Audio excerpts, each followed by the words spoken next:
Salam alaikum, bonjour, bienvenue dans cette deuxième vidéo où nous allons aborder la première partie donc, de cet exposé qui, je le rappelle, a pour thème central technologie et environnement. Et avant de rentrer dans le vif de notre sujet, j'aimerais revenir donc sur l'intuition qu'a absolument voulu partager avec moi mon grand-oncle El Hadi Latresh, dit El Chewi, berger de son état du nord-est de l'Algérie. Eh bien, cette intuition que les objets, en fait, qui nous entourent, donc nos sociétés contemporaines, industrielles, eh bien, ces objets témoignent en fait de la place, une place de moins en moins importante de la responsabilité, donc dans leur utilisation, dans leur fabrication. Et pourquoi j'aimerais revenir dessus? Donc parce que il faut se rappeler donc que El Hadi, donc qui est berger, en fait, pratique un métier dont la domestication en fait est le fondement central. Et qui dit domestication, en fait, justement, met la responsabilité comme une confiscation. Puisque, en fait, le berger, en s'accaparant, en fait, la responsabilité, le bien-être, la survie du troupeau, eh bien, va aussi s'accaparer non seulement sa liberté, mais aussi disposer à sa guise de leur destin, de leur vie même, et là, c'est très important, en fait, créer une forme de ce qu'on va appeler une hétéronomie. Donc, c'est un concept que je vais vous expliquer bien plus loin donc dans le déroulé de cet exposé, mais c'est très important de voir que en fait, ce n'est pas innocent si ce berger, en fait, expert en domestication, eh bien, a compris en fait l'importance de la responsabilité dans l'utilisation que nous faisons des outils et cette responsabilité d'y voir en fait les clés d'une liberté ou bien au contraire d'un emprisonnement. Donc cette introduction faite, j'aimerais avant de vraiment donc rentrer dans un développement donc de cette première partie, faire en fait vous proposer une citation. Je vais essayer en fait pour introduire chacune de ces parties, en fait, de le faire par une citation qui m'aura semblé assez pertinente avec et en corrélation, en corrélation pertinente, je serais tenté de dire, avec donc le thème développé dans chacune de ces parties. Et ici, en fait, comme introduction à cette première partie, j'aimerais vous citer Jacques Ellul, en fait, donc philosophe, mais aussi théologien, et surtout connu comme grand précurseur de la critique de la technique, ou en tout cas comme grand père fondateur de la critique de la technique, dont la notoriété est beaucoup plus importante d'ailleurs dans les pays anglo-saxons que dans son propre pays d'origine. Et Jacques Ellul, c'est vraiment un homme qui n'est pas très célèbre, mais pourtant, il fait partie de ces penseurs qui ont eu vraiment une influence très importante sur notre approche donc de la technique, et pas seulement, mais vraiment sur la pensée du siècle précédent, du XXe siècle, et qui reste toujours aujourd'hui d'actualité et citée au XXIe siècle. Eh bien, voici cette citation. S'intéresser à la protection de l'environnement et à l'écologie sans mettre en question le progrès technique, la société technicienne, la passion de l'efficacité, c'est engager une opération non seulement inutile, mais fondamentalement nocive. Car elle n'aboutira finalement à rien. Mais on aura eu l'impression d'avoir fait quelque chose, elle permettra de calmer faussement des inquiétudes légitimes en jetant un nouveau voile de propagande sur le réel menaçant. Je vous laisse interpréter à votre guise cette citation. J'aimerais juste y ajouter que si je l'ai choisie, c'est pour mettre le doigt sur une réalité qui est celle que beaucoup de gens qui se déclarent écologistes, en fait, écologistes au sens politique du terme, eh bien, souvent sont avant tout des environnementalistes, car ils placent la protection de l'environnement et de la nature comme étant le cœur de leur écologie politique, alors que ici, Jacques Ellul nous rappelle à juste titre qu'il y a peut-être un objet beaucoup plus subtil, une réflexion beaucoup plus profonde justement sur la relation que nous aurions avec notre environnement et qui passerait aussi par remettre en question le progrès technique, l'interroger en tout cas, et vraiment prendre conscience que nous vivons dans une technocratie, c'est-à-dire une société technicienne où l'efficacité est devenue plus qu'un moyen, mais une véritable passion. Voilà. Alors cette première partie, j'ai choisi de l'intituler Homo Faber. Homo Faber, expression qui a été largement utilisée par Henri Bergson, donc penseur du XXe siècle, qui a été aussi évoquée par Schopenhauer, donc penseur du siècle précédent, donc du XIXe siècle. Et Homo Faber, en fait, ici, j'aimerais interroger donc cette définition en fait de l'homme moderne, pas pour en posant la question si c'est une bonne ou une mauvaise définition, mais surtout, je parle en tant que définition de qualité, mais si au niveau plutôt d'un point de vue temporel, en fait, si cette définition est encore véritablement d'actualité. C'est pour ça que j'aimerais surtout l'interroger. Alors, Homo Faber, en fait, cette expression, j'ai choisi la citation de Benjamin Franklin, donc homme de science, homme politique, qui est un prédécesseur d'Henri Bergson, mais dont cette phrase, à mon humble avis, résume très bien ce que l'on pourrait définir par Homo Faber. Donc, il dit « L'homme est un animal fabricateur d'outils ». Ici, donc, est sous-entendu l'idée que l'homme donc est un animal, et un animal qui se distingue des autres animaux par sa capacité à fabriquer donc des objets, des outils. Et donc des outils qui sont des objets qui lui donnent une certaine puissance sur la réalité. Donc puissance ici à prendre comme capacité de pouvoir. Et bien entendu, beaucoup rétorqueront que, en fait, l'être humain n'est pas le seul animal à fabriquer des outils, mais il faut comprendre ici, par Homo Faber, justement, que cette fabrication d'outils, ici, est carrément perçue comme une nature humaine, comme vraiment un des fondements de ce qui fait l'être humain. Et nous devons admettre qu'aucune espèce vivante sur cette planète n'a poussé la fabrication de l'outil et des objets et la relation aux outils et des objets à un tel niveau qu'il en est carrément un des grands garants de la survie, de son maintien sur Terre. Benjamin Franklin, donc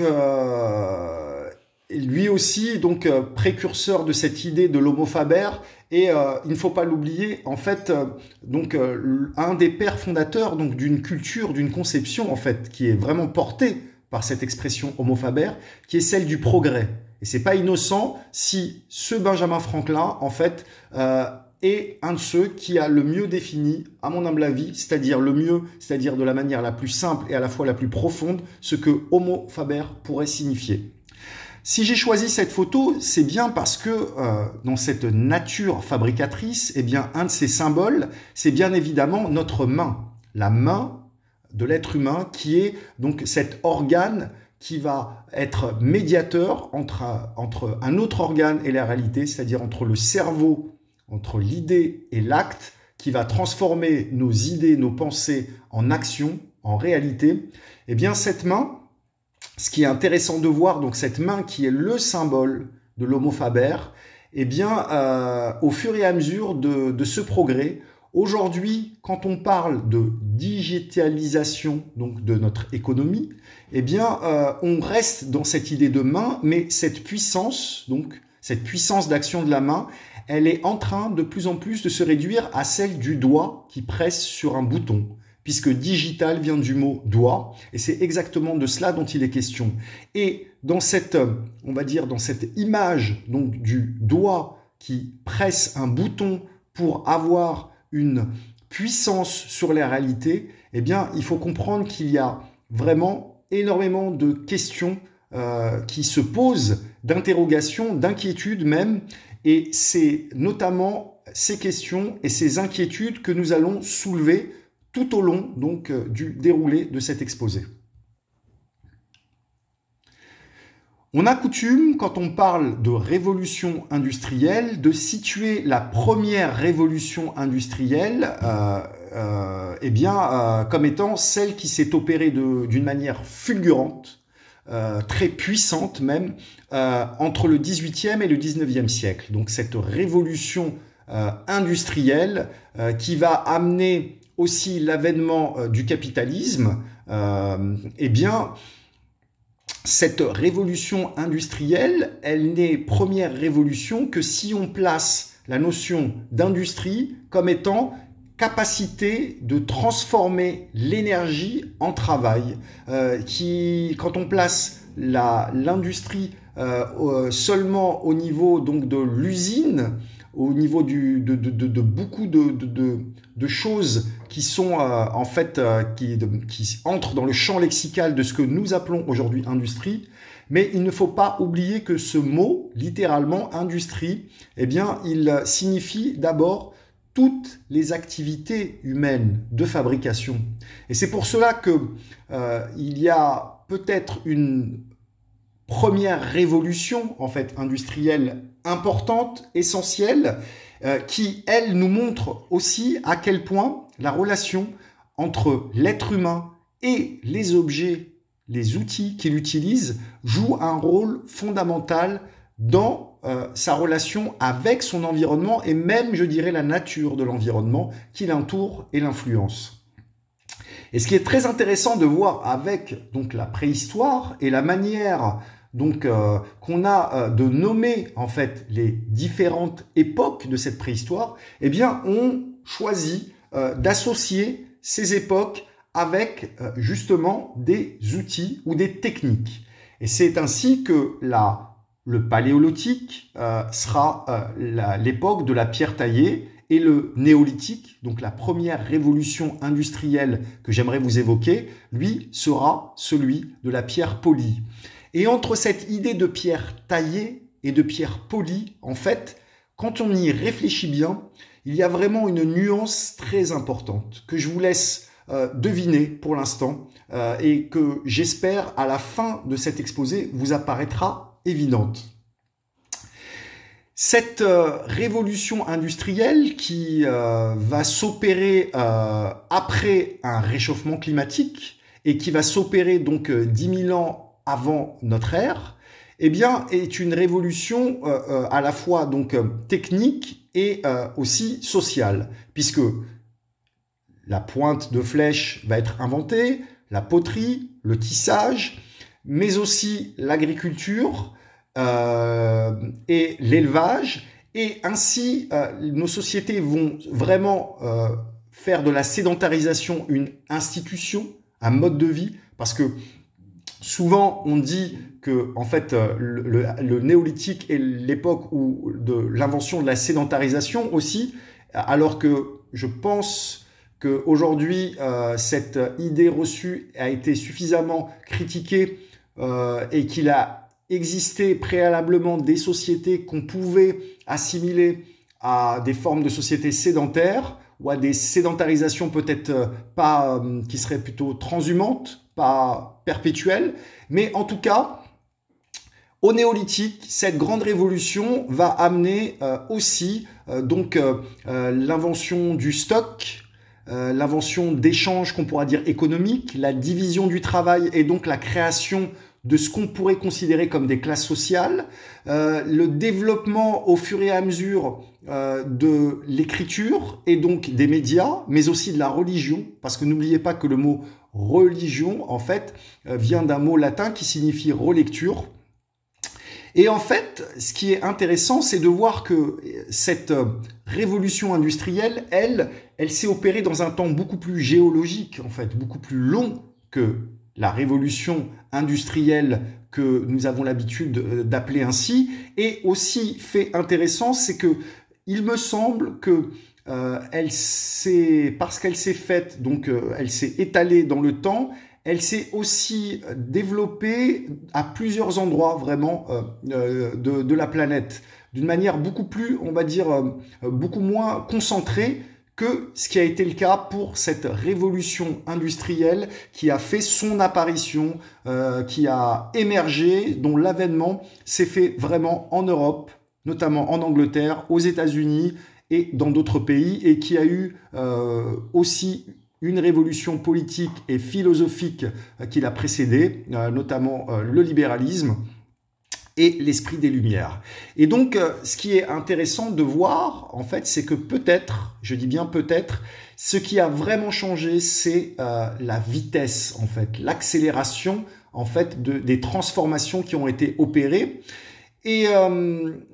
une petite anecdote comme ça, vraiment une petite suggestion, hein, c'est aussi ce qui est intéressant, c'est de voir que le mot capitalisme, capital en tout cas, vient d'un mot latin qui lui signifie, on va dire, dans sa version la plus, on va dire, la plus pure, qui évoque l'idée d'une tête de bétail.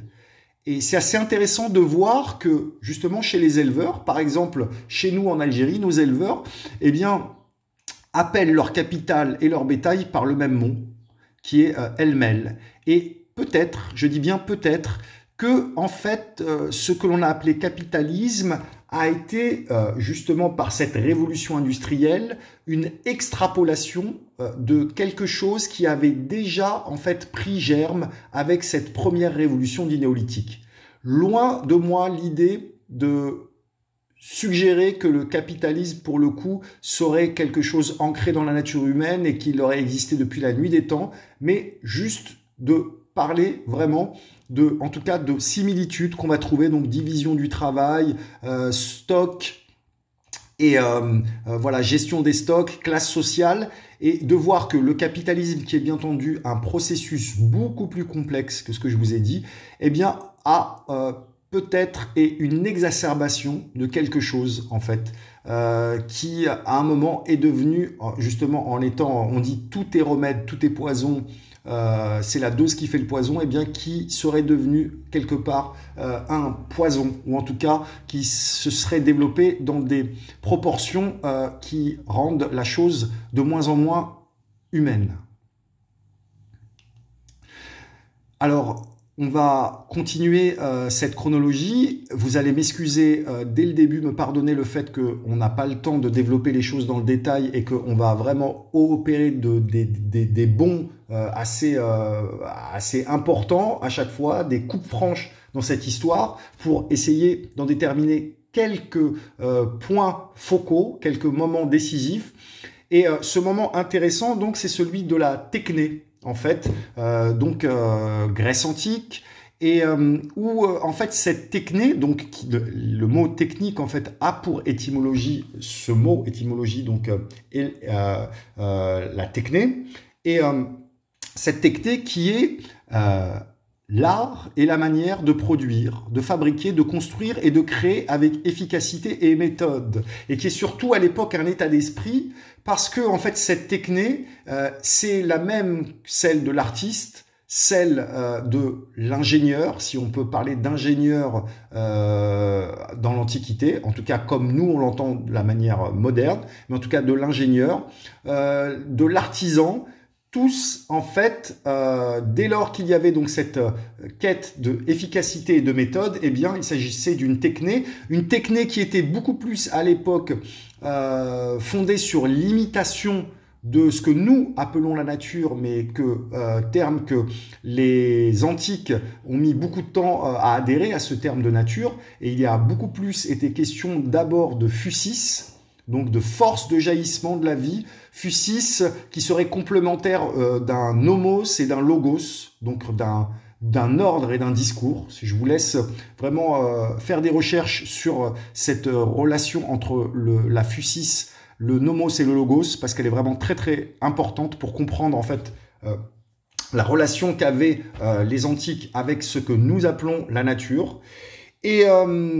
voilà, et donc il y avait quand même cette idée de cosmos, d'harmonie en fait avec la nature et d'une techné qui n'était pas qui n'avait pas pour finalité donc une maîtrise absolue sur cette technique, mais beaucoup plus de s'en inspirer pour se dépasser. On doit quand même admettre que à partir de Platon, dans la philosophie antique, il va y avoir quand même cette volonté de développer une approche scientifique de la réalité et de vouloir chercher une certaine efficacité,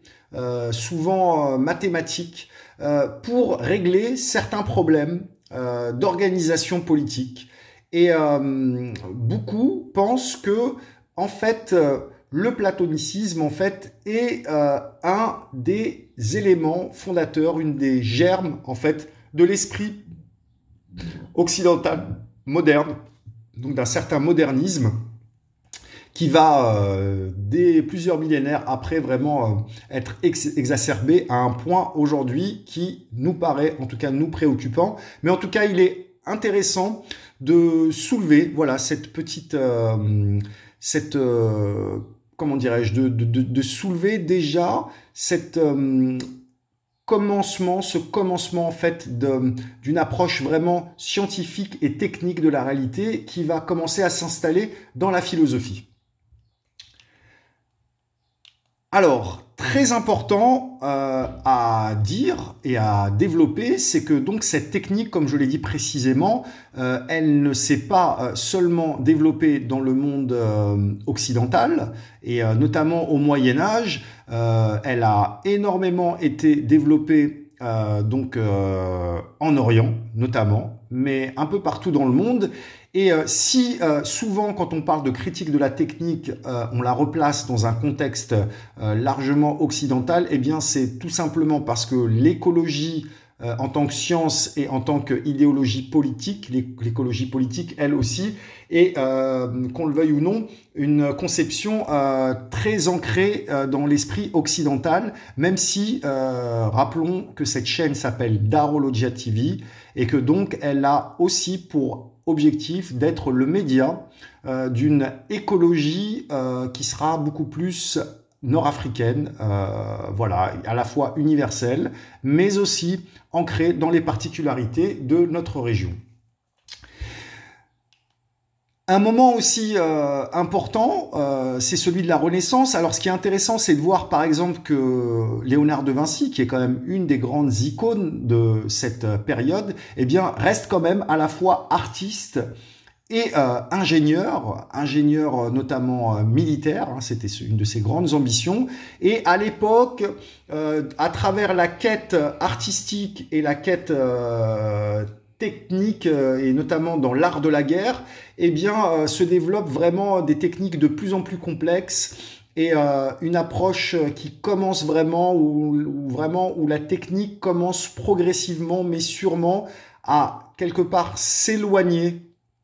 en fait de l'esprit hellénique, même si la Renaissance garde profondément ancré en elle beaucoup d'aspects justement comment dirais-je, de la culture antique, hellénique, latine. On peut quand même penser qu'avec tous les travaux qui vont faire autour de la balistique, avec vraiment l'avènement de l'ingénieur, en fait, là c'est vraiment là que l'ingénieur commence à prendre une importance importante, avec le début d'un proto-capitalisme là qui commence, d'un marché mondial qui se développe, avec le semblant, un début de brevet aussi qui se pense, des institutions qui vont vraiment jouer un rôle essentiel dans le développement futur vraiment de la technologie, en tout cas. Donc nous en sommes encore à la technique, à ce moment-là, une technique qui, je le répète, est encore, qui commence à s'éloigner de l'art, mais qui en est encore assez lié. Parce que souvent, les techniciens, les ingénieurs sont aussi de grands artistes. À partir donc de 1543, quand Nicolas Copernic introduit l'héliocentrisme, eh bien, il prépare en fait la révolution scientifique qui va s'opérer au XVIIe siècle. Et Kepler aussi, qui découvre les lois des mouvements des planètes, les trajectoires elliptiques, et puis Bacon, et puis Galilée enfin, qui va être fondateur de la cinématique, et avec l'invention aussi de la lunette astronomique, qui va jouer un rôle, là on voit bien qu'un outil, en tout cas que beaucoup d'instruments en fait, d'observation et de calcul vont jouer un rôle essentiel dans le bouleversement en fait, qu'il va y avoir de notre vision de l'environnement. Et aussi révolution métaphysique avec la méthode notamment de Descartes, avec vraiment donc cette raison qui devient, qui prend une place importante, et avec cette idée que l'être humain doit agir comme maître et possesseur de la nature, sachant que ce comme, en fait, cette nuance du comme, aujourd'hui, il est de plus en plus relu comme justement étant une nuance qui fait que, puisque à l'époque de René Descartes, plus qu'une autre époque, eh bien, la philosophie et la religion sont intimement liées, et Descartes, quand il parle de maître et possesseur de la nature, il fait bien entendu allusion à Dieu, et donc si l'être humain doit se comporter comme maître et possesseur de la nature, eh bien forcément cela incombe une relation morale, éthique, et non pas seulement, comment dirais-je, seulement de la manière la plus libre possible. Il y a quand même ce comme. Voilà, donc pour cette petite précision. Et puis en 1687, Newton, là, va vraiment, pour le coup, bouleverser totalement nos visions, et on arrive avec vraiment la mécanique classique, et donc la loi de la gravitation universelle, voilà, qui vraiment va poser les bases d'une mécanique classique qui, pendant très longtemps et encore aujourd'hui, en de nombreux éléments, est encore d'actualité. Même si, avec la mécanique quantique, aujourd'hui, certaines des conceptions de cette mécanique sont revues, revisitées, voilà, certaines certitudes même revues à la baisse. Et donc ce XVIIe siècle, qui est précurseur donc du XVIIIe siècle, qui va amener lui notamment le siècle des Lumières qui sera introduit avant, qui aura pour une de ses bibles l'encyclopédie, donc l'encyclopédie de Diderot, qui, rappelons-le, n'est ni plus ni moins qu'un grand dictionnaire de technique. Et donc cette technique qui se rationalise, qui, même si elle est encore prisonnière de la religion, a commencé à poser toutes les germes, en fait, de conceptions qui vont remettre en question la physique aristotélicienne, notamment, et la physique, justement, défendue aussi par la religion. Et c'est ici, en fait, que s'opère une grande fracture avec les révolutions anglaises, françaises, américaines, qui vont amener, donc, qui vont être précurseurs et qui vont poser aussi l'état d'esprit, mais aussi les institutions, avec notamment l'invention du brevet qui va jouer un rôle essentiel dans la diffusion de l'information, en fait, de l'information technologique, qui va mettre à mal l'esprit des corporations et l'esprit donc des secrets de fabrication. Eh bien, avec l'invention du moteur à vapeur et puis du moteur à explosion et des énergies fossiles, de l'électricité, eh bien l'invention, la découverte d'une formidable énergie et d'un monde vraiment là où la vitesse et la puissance se retrouvent donc exprimées dans des proportions qui ont été fulgurantes. Ça veut dire que vraiment en 200 ans, un chemin qui n'avait pas été accompli pendant plusieurs millénaires a été accompli, et ça a été vraiment un véritable bouleversement, au point que de technique, on parle maintenant de technologie, qui n'est pas donc seulement une logie, une étude, mais qui est surtout là ici un discours, une logique, un logos, et la technique devient au fur et à mesure vraiment beaucoup plus qu'un moyen, elle arrive progressivement à devenir une finalité.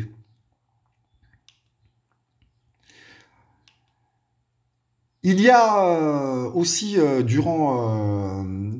dès l'Antiquité, il y a cette idée d'utilité en fait qui va émerger, qui va être suggérée par certains philosophes. Je n'ai pas le temps de m'étendre là-dessus, mais au XIXe siècle, un certain Bentham, lui, va vraiment en faire de cette utilité en fait une théorie sociale, une théorie pas seulement métaphysique mais vraiment sociale. Et va placer cette utilité comme ayant pour but, en fait, le bonheur, mais un bonheur fondé sur la maximisation de la jouissance. Et surtout, sur un bonheur qui va se juger non plus d'un point de vue de la morale, mais quelque part de la quantité des mathématiques. Donc non plus d'un point de vue qualité, la morale, mais de quantité, car l'idée, c'est qu'on va juger la justesse d'une action en pesant donc la quantité de plaisir, de bonheur qu'elle aura produite et en l'opposant à la quantité de douleur ou de malheur qu'elle aura suscité. Et si cette action a créé plus de plaisir, de jouissance et donc de bonheur selon Bentham que de douleur, eh bien cette action est juste. Et ici, donc cette quête de la maximisation, donc maximisation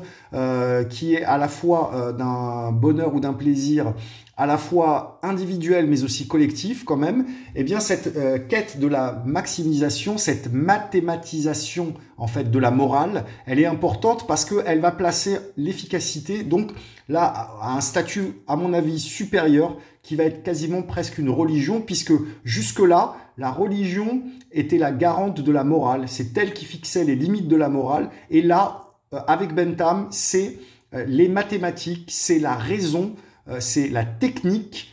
qui va fixer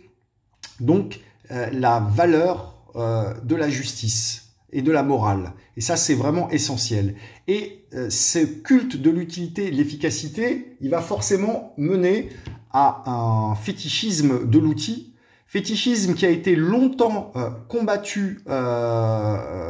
par les religions, notamment les religions monothéistes, même si au fur et à mesure, elles aussi, pour la plupart, ont dérivé dans justement l'idolâtrie de certains objets. Il y a des religions qui ont plus résisté que d'autres, comme l'islam. Mais voilà, dans l'ensemble, il est évident que la religion, pendant très longtemps, ces religions ont lutté contre le fétichisme des objets, l'idolâtrie, l'association de l'identification à des objets, en fait, la divination de l'objet. Et aujourd'hui, quand on parle de iPhone, eh bien voilà un objet qui s'appelle iPhone, donc je suis mon téléphone. Et au fur et à mesure donc cette jouissance, cette quête de l'efficacité dans la jouissance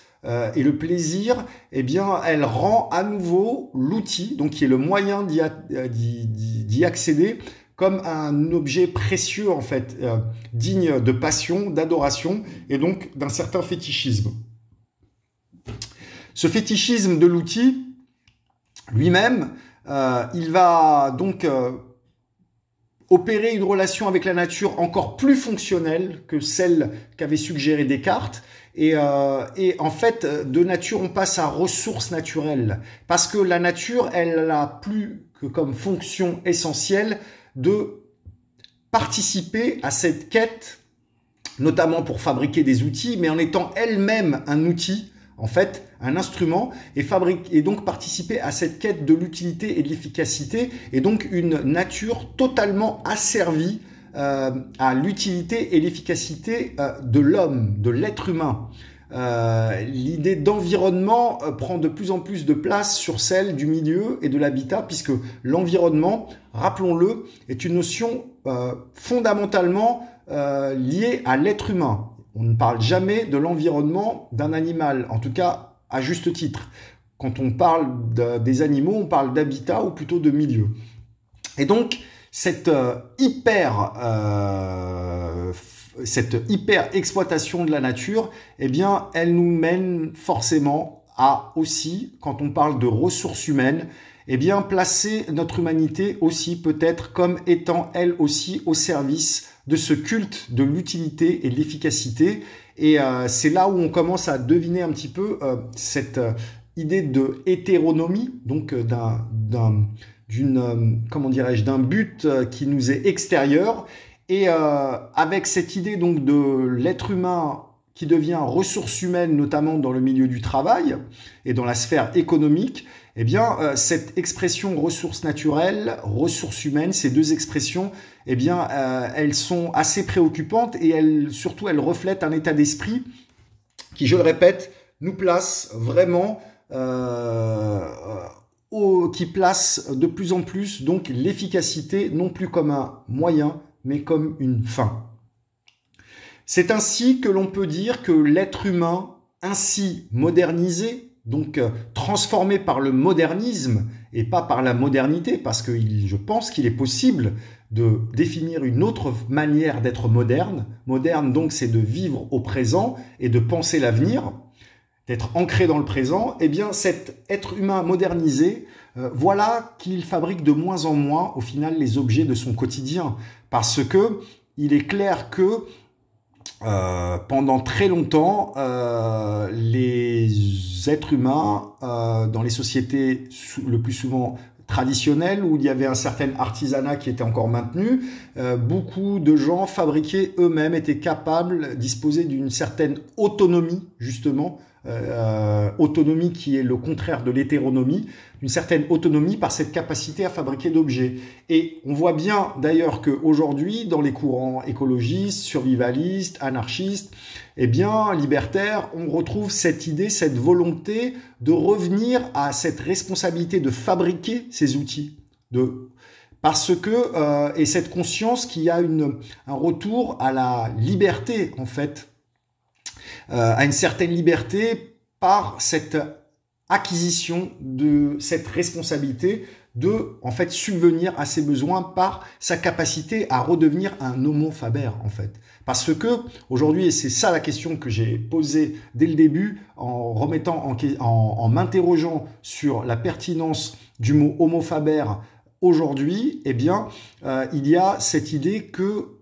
aujourd'hui, de moins en moins, nous fabriquons dans un monde industrialisé à l'excès, eh bien, nous fabriquons de moins en moins les objets qui nous permettent d'avoir une puissance, je répète puissance ici, capacité de pouvoir sur la réalité, sur notre quotidien. Ainsi, l'être humain est devenu l'objet lui-même d'une fabrication. Et cette fabrication, elle est sociale. On parle d'ailleurs d'ingénierie sociale de plus en plus, qui passe par l'utilisation d'objets de moins en moins neutres. C'est-à-dire que ces objets sont de moins en moins au service de l'utilisateur qu'ils ne sont au service du fabricant, du producteur. Pourquoi? Parce que la majorité des consommateurs aujourd'hui, donc cette majorité, elle devient à son tour objet de consommation pour une minorité de data ministes, en fait, en tout cas d'analystes. Parce que, en fait, aujourd'hui, beaucoup des objets qui nous entourent leur fournissent des informations, produisent pas seulement des services pour nous, mais produisent aussi en parallèle et de manière souvent un peu invisible, eh bien, des informations dont nous ne sommes même pas au courant de ce qu'elles sont, en fait. Et c'est là que l'hétéronomie commence. Et donc,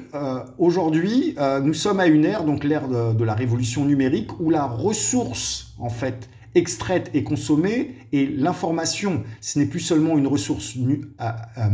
naturelle, mais une ressource artificielle. Et en tout cas, elle est naturelle dans le sens où cette information, elle est produite par nous, qui sommes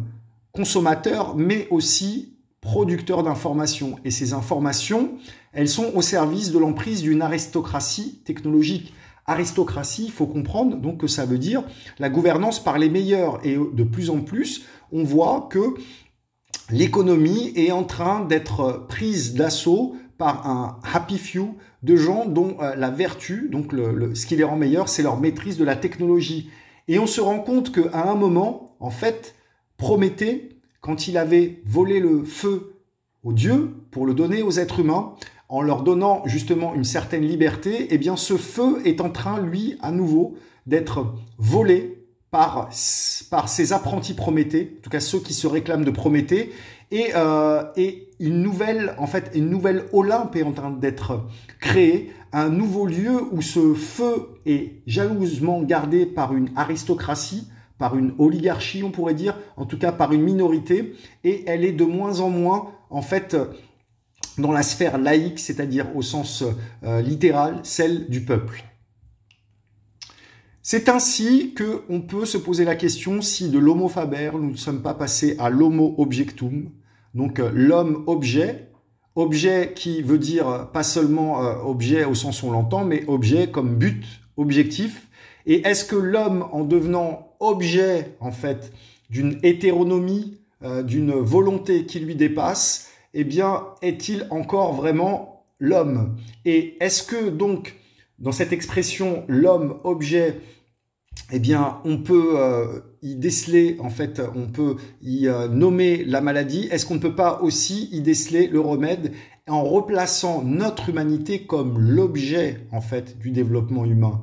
Et en changeant de paradigme, en fait, changer du paradigme de l'objet, de l'homme comme objet, en fait, mais de l'homme comme objectif, c'est-à-dire de l'être humain comme objectif d'un retour à une humanité où l'efficacité, l'utilité qui ont été à la fois agents de son bonheur, dans une mesure aujourd'hui qui est peut-être contre-productive, eh bien, est en train de devenir, en fait, de créer une prison dans laquelle il est enfermé, une logique, un discours qui le dépasse. Et donc, c'est sur cette question, cette note que j'aimerais finir cette première partie, en vous invitant, bien entendu, à vous documenter, à profiter donc peut-être des informations que je vous ai données pour étendre le champ de votre réflexion, et puis aussi, je l'espère, à critiquer, à peut-être remettre en question des choses qui auraient été dites durant cette vidéo qui ne vous paraissent pas ni pertinentes ou pas forcément fondées, ou alors avec lesquelles vous n'êtes pas d'accord. Et je vous en serai énormément reconnaissant parce que l'idée, c'est vraiment d'échanger ensemble. Voilà, c'est un exposé que je vous fais. Je n'ai pas la prétention de détenir la vérité, mais tout simplement